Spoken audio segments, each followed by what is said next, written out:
This is the Interested Interview, and I'm your host, JJ Clark. And today I'm going to be talking about cheating, adultery, and infidelity. And to help me with that task is Dr. Jaclyn Cravens, Associate Professor at Texas Tech University, and she is also a licensed marriage and family therapist in the state of Texas. By ways of introduction, could you tell us a little bit about your professional background? So my professional background is in marriage and family therapy. I hold a doctorate in that field. I also am a licensed marriage and family therapist, which means I work with a lot of couples going through different relational issues, one of which happens to be infidelity. Could you just offer us or define what you consider infidelity or cheating to be? Yeah, when we think about infidelity, cheating, affairs, adultery, I like to explain to couples that what constitutes cheating really does differ across relationships and within a relationship, that partners tend to have varying definitions of what they're going to consider cheating based on their own life experiences and beliefs about commitment. From the research base, we could say that there are different categories of cheating, which includes both emotional and physical infidelity, as well as things that happen over the internet, which could include emotional, physical, or both types of infidelity. And so over the years, I've worked with couples that have very conservative boundaries of which they would consider cheating, where maybe viewing pornography might constitute cheating within their relationship. And then I've also worked with couples where they have open, non-monogamous relationships, but cheating might include breaking any kind of agreed upon rule about how those extra relationships might occur. What are the motivational factors involved in infidelity? Yeah, so why do people actually engage in affairs? I think that there's also a wide diversity in why people do it, just like there's such a wide diversity in how we would define an affair. I think society tends to believe really strongly in what we would refer to as the relationship deficit explanation behind it, that people have an affair because there's something wrong within their committed partnership.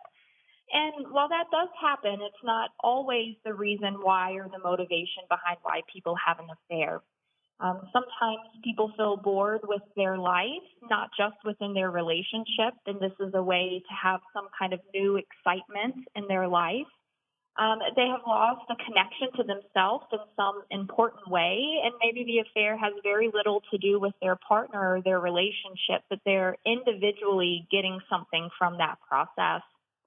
You also see situational reasons where it's an unplanned affair. It kind of happens, they stumble into it, maybe they weren't intending to violate those boundaries of their relationship, but circumstantial things happen and an affair occurs.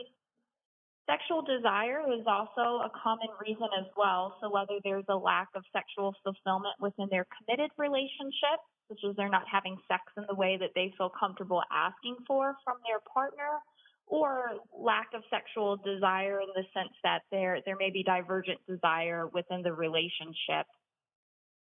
Other motivating factors may include personality factors. So individually, somebody may be high in neuroticism or narcissism. Research has also shown that that can be a motivating factor behind why people have affairs. And then probably the last reason that I would highlight is more recently we've seen some research that has shown for women specifically disproportionate labor within the marriage may be a reason that pushes women to step out of their committed partnerships to defy these traditional gender roles. So they may believe that there's an imbalance in labor division. It creates resentment towards their partner. They're then feeling unfulfilled within their relationship, and they may step out of the relationship and engage in an affair. Which sex is doing more of the adultering, or is it an even split? Yeah, that has always been a hard question for us to really have strong enough data to decide one way or another. Historically, the research has really shown that in terms of biological sex, men tend to engage in affair behaviors at a higher rate than biological females. But more recently, really the last, I would say, 5 to 10 years, we've started to see an increase in what the data is showing us about female identifying individuals engaging in affairs. So today we really feel like in terms of a sex split, men and women are kind of evening the playing field here around who exactly is engaging in affairs. So where data 20, 30 years ago might have indicated that men are more often the offenders of engaging in an affair, more recently we tend to see that women have started to increase affair behaviors and are coming closer to the percentage of how often men are engaging in affairs. I would also add, though, because of some of the shame or stigma and consequences of reporting an affair, the data may not accurately capture the rate at which people are engaging in affair behaviors. I'm interested in the first motivator that you brought up there, that there's a lack presented within the relationship, and that whatever is lacking is then sought out externally. In your professional opinion, is that a common factor, or is that just the conventional, first port of call in terms of, oh, that's probably what motivated it? Yeah, I think that unfortunately the relationship deficit explanation for those that have an affair, it feels like a just cause. Something's been very wrong with my relationship for so long. What choice did I have but to step out? It deflects some of the responsibility off of the cheating partner. I also think for society, we tend to favor the relationship deficit explanation because it gives us a sense of control over our own relationships. If I'm sure my partner's happy and we have a strong relationship, I have control over my partner not cheating on me. So there's some comfort in that sense of control. But unfortunately, we know that happy people cheat. So people that have really fulfilling relationships sit in my therapy office and say, I love my partner, I love my relationship, I hate that I'm doing these things, but I'm having an affair. So that relationship deficit explanation, it gives us some comfort as a society to see that's the only reason why people cheat. And then for those that cheat, it almost creates a buffer of which I shouldn't feel as bad. I don't feel as guilty because my partner's not holding up their end of a bargain, and that's why I stepped outside of my relationship. So that begs the question, why? What is the motivation then if it's not deficit? Is it novelty? What do you think it is? Yeah, I think novelty plays a role. I also think that there's been some great writings recently. Esther Perel, she's a famous psychoanalyst. She speaks to this in her work with couples that have affairs.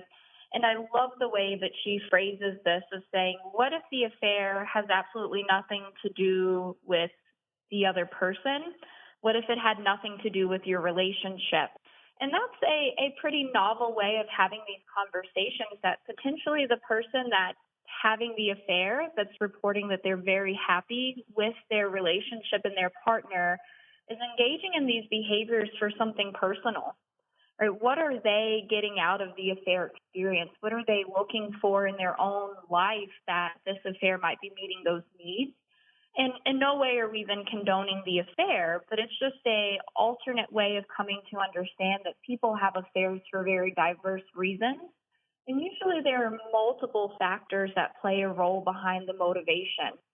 So when we say things like, what are they maybe getting out of this affair? What's coming from that? Maybe they're learning something different about themselves. Maybe they don't like the person they've become within this relationship, and it's hard to make those changes in a long-term commitment. So they step out of the relationship and they're learning something new about themselves, feeling alive again, challenging the kind of rut that they've gotten to in their individual life that, again, maybe doesn't have much to do with their romantic partner or that committed relationship. Is it mainly physical cheating, or is it emotional cheating? And can you sort of just define both of those, and how often did they occur? I would say that in terms of that novelty piece that you speak of and the excitement that happens I think that people can get those from a wide range of infidelity behaviors. So I think with sexual infidelity, we can wrap our minds around and think of the desire and the passion that may come from secretive sexual liaisons with somebody in a hotel room and understand how that might create novelty or an excitement for the person having the affair. But I think the same can be said about emotional affairs because those are also typically occurring in secret. People are being able to pour their heart out and receive a connection with somebody new, the excitement of building a new relationship, right? We can all relate to that in our own dating experiences that at the beginning, things seem so exciting. We're learning to meet somebody new. We're revealing information about ourselves. Maybe we're having validation and empathy from this new person in ways in which we're not getting in our current relationship. So I think that energy change and excitement that comes from having an affair, it doesn't just have to be sexual for those benefits to come. It could also be through an emotional affair. In terms of frequency, I'm not sure which one we would be able to say happens more than the other. Technology today has created so many new ways in which people are able to engage in affair behaviors, whether that's emotional, sexual, or both. And so I think that technology has increased the frequency at which people are able to engage in affair behaviors, but whether one happens more than the other, I think that's harder to exactly put a percentage on. There's a set mindset that, no, if they cheated, it's over, it's black and white. And can you go into, in your professional sphere, how counterproductive that might be? Yeah, I think that so many people think if my partner ever did this, I would be gone. My relationship would be over. I would never be able to forgive. I would never want to stay within a relationship in which that had happened to me. But then I have so many people come into therapy and they say, I always thought I'd be that person that left. And I think that society really perpetuates that idea. Stand up for yourself. Don't tolerate that. We have reactions to that of why would you stay after somebody did that? But so many couples make the decision that they're going to work through the affair and try to determine whether or not there's a way back out of this to remain within that committed relationship. And it may mean the end of the old relationship that we had, but it most certainly doesn't guarantee that there's not a new relationship around the corner if everybody's willing to put in the hard effort and work to repair the damage that's been done. Not all cheating or infidelity is created equal. There's the spontaneous incident of, guy goes out or girl goes out and gets drunk and makes a one mistake, but then does not repeat it ever again within that relationship. And then there's the other sort of chronic long-term infidelity where it's week in, week out, sober. It's more calculated, it seems, or I suppose. Do you count them as the same thing, or do you think there's daylight between those two categories? JJ, I absolutely think that there's daylight between those categories, and you're absolutely correct that not all affairs are created equal. And so when we think about one-night stands, things where people recognize based on the context of what happened, it was a huge mistake. They disclose that up front. It's not something where their partner had to catch them and find out about it. I think that there's a quicker path to repair within those contexts. But things like long-term infidelity is really damaging because people look at this affair has been happening for the last 6 years of our 15-year marriage. It's really painful because the non-participating, the cheated upon partner looks back and says, let me re-examine the last 6 years of our life when I thought we were happy and you were having this 6-year-long relationship with someone else. It really pulls the rug out from under that person. Other really damaging types of infidelity, serial infidelity is another common type that we could talk about where it's similar to long-term infidelity in the sense that it is very damaging, but it may be multiple partners over multiple years of time. And that can also create questions for the cheated upon partner of, this wasn't really a one-time thing, or this wasn't about one person that you built a connection with. It was multiple different people. Will you ever be happy with me or within a committed relationship? A final factor that I really focus on when we're trying to determine whether or not we can repair this relationship and move forward is who the third party was. So if we think about who the cheating partner was having this extramarital relationship with, some of those people can be more damaging than others, right? A stranger that lives in a different area that doesn't have a personal connection to the couple may be less painful than a best friend or a family member or coworker that they're going to continue to see after the end of the affair. Presents some unique challenges around how people see themselves forward after an affair has ended.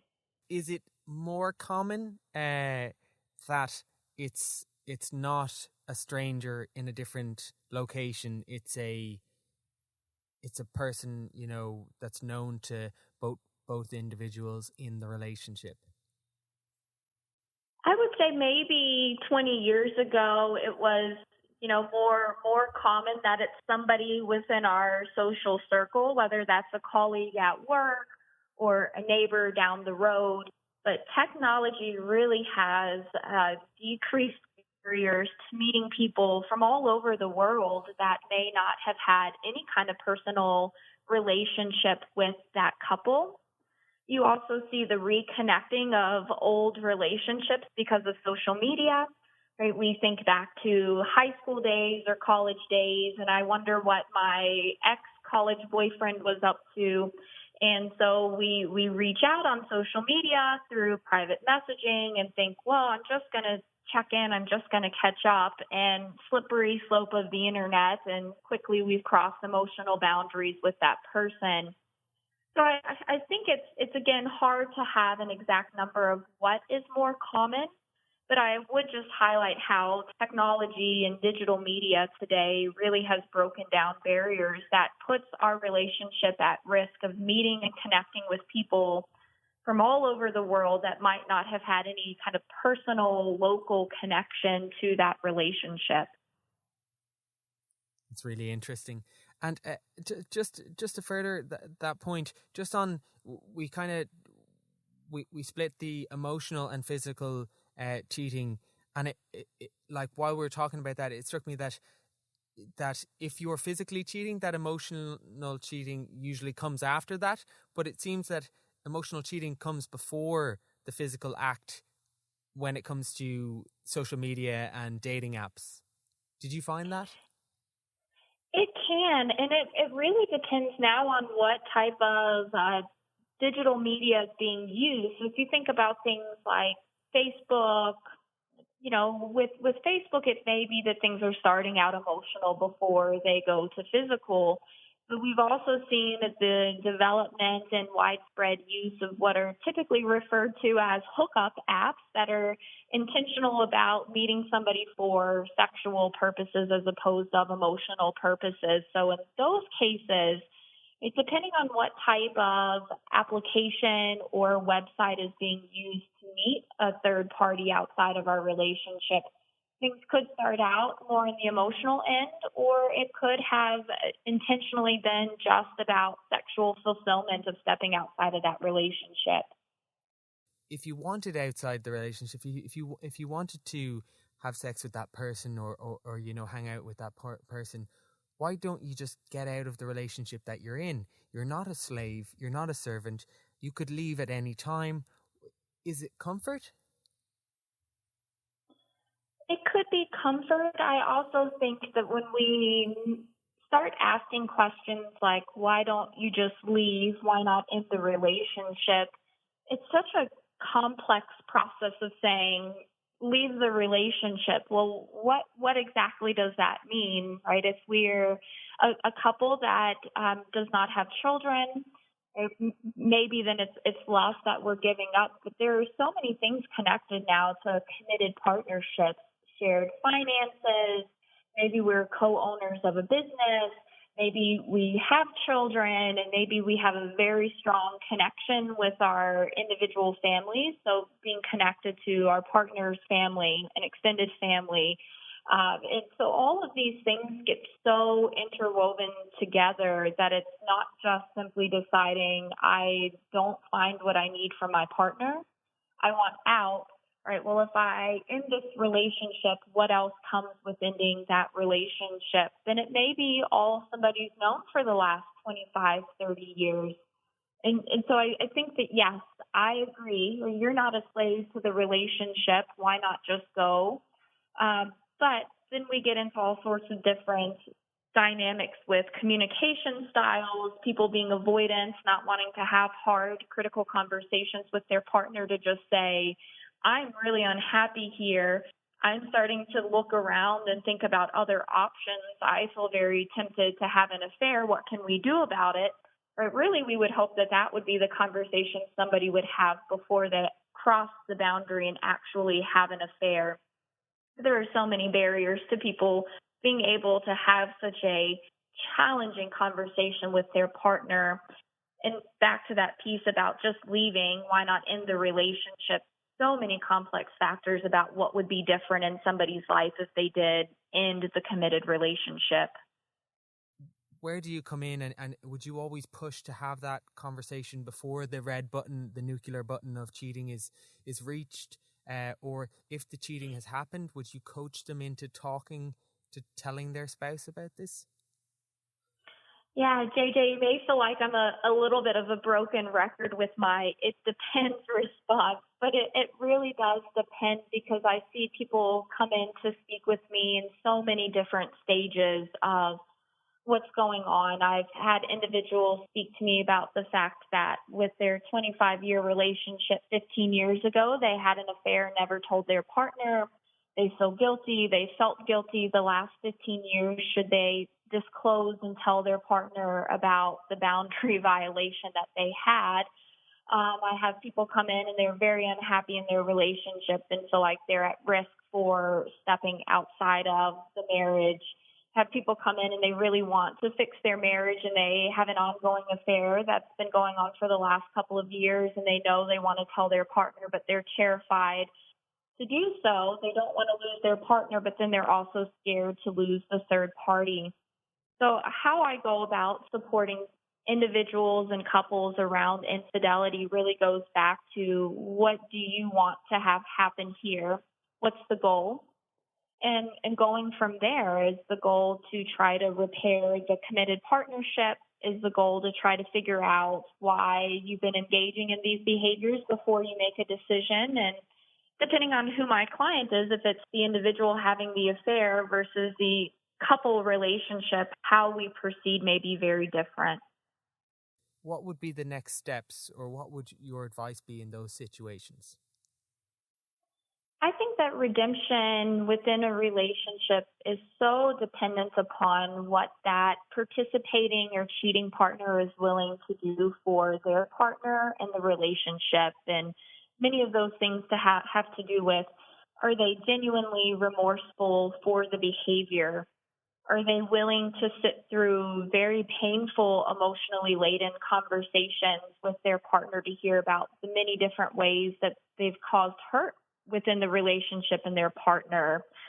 I challenge cheating partners to think, are you really willing to sit down and examine the factors that led to the affair occurring? And can you take responsibility for your actions? And I think for a couple of weeks, most partners feel like, yes, I deserve to have these really hard conversations. I've done something that's very traumatic to my partner. But this is really long-term work that a couple is getting ready to embark on if they want to move forward after an affair has happened.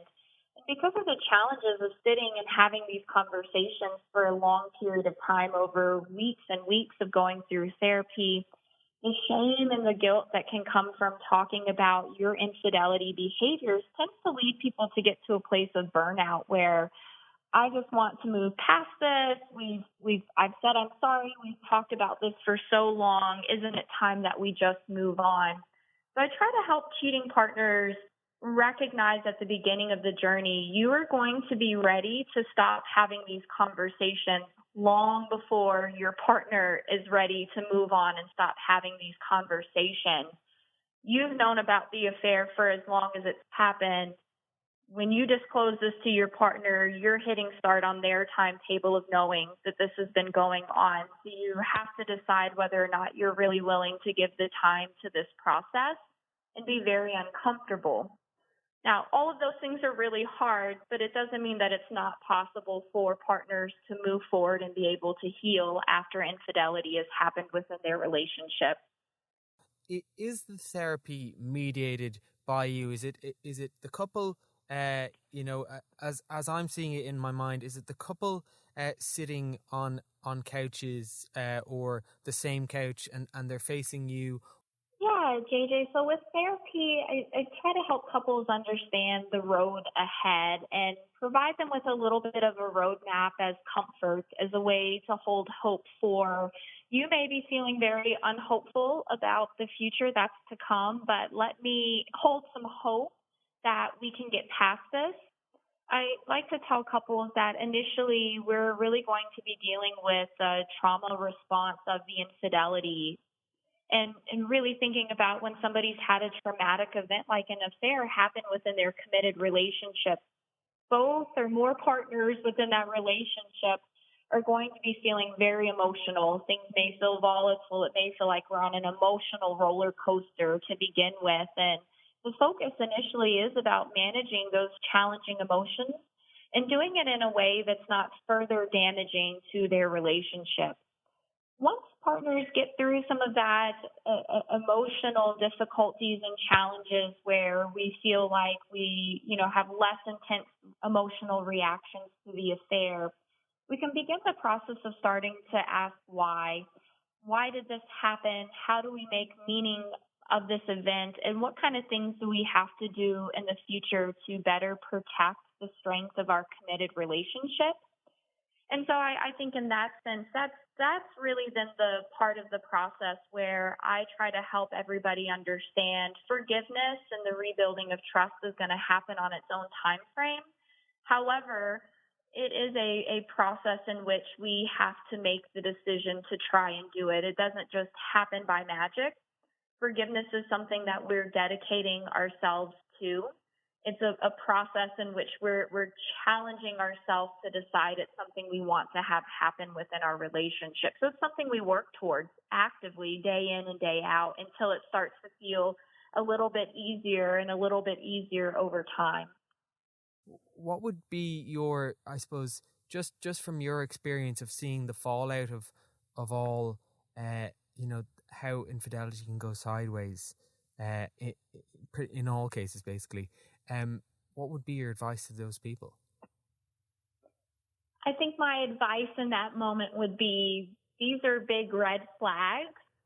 Look at them, listen to them, stop what you're doing, use those warning signs or gut sense that something feels a little bit off. I am looking for alternatives outside of my committed relationship, and ask yourself why. Why are we having these feelings? Why are we noticing other people? Why are we feeling so tempted to go outside of the commitment that we've made to our partner? And begin that hard work of asking those questions and figure out what's going on. If you're feeling uncomfortable, to approach your partner about the concerns you may be having, if it's something to do with the relationship, are we comfortable reaching out to a therapist? Can we examine these things one-on-one with a professional that may be able to help us figure out what's going on internally, that we're questioning whether or not we want to remain faithful in the relationship? And if it's things that are going on in the relationship, can we get our partner in and do the work with a therapist to repair whatever may be going on that's leading to dissatisfaction in our relationship? Because the reality is we may be feeling unhappy now, and an affair may be exciting. It may be a way to escape from whatever's going on individually or within our life or our relationship.